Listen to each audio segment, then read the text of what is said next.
Hi friends, welcome back to Telugu వంటలు. ఈరోజు మన వీడియోలో దొండకాయ ఎగ్గు కర్రీ చేస్తున్నానండి. నేను చూపించిన విధంగా దొండకాయ ఎగ్గు కర్రీని చేయండి, చాలా రుచిగా ఉంటుంది. ఇప్పుడు ఎలా చేయాలో చూద్దాం రండి. ముందుగా స్టవ్ వెలిగించి బాండీలో 2 పావుల నూనె పోయాలి. తర్వాత 1 స్పూన్ ఆవాలు, కొన్ని ఉల్లిపాయలు వేసి వేయించుకోవాలి. వేగిన తర్వాత కట్ చేసిన పచ్చిమిర్చి వేసి వేయించుకోవాలి. అలాగే కొంచెం కొత్తిమీర కూడా వేసి వేయించుకోవాలి.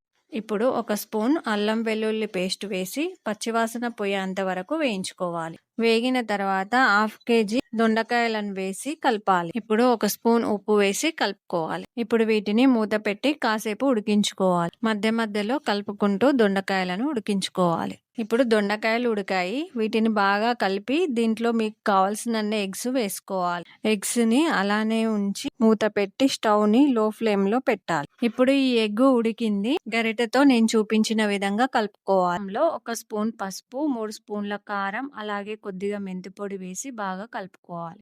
తర్వాత కొంచెం ఉప్పు, అలాగే గరం మసాలా వేసి కలపాలి. ఇప్పుడు స్టవ్ ఆఫ్ చేసి కొత్తిమీరతో గార్నిష్ చేసుకుంటే మన దొండకాయ ఎగ్ కర్రీ రెడీ అండి. ఈ విధంగా మీరు కూడా మీ ఇంట్లో ట్రై చేయండి, చాలా బాగుంటుంది.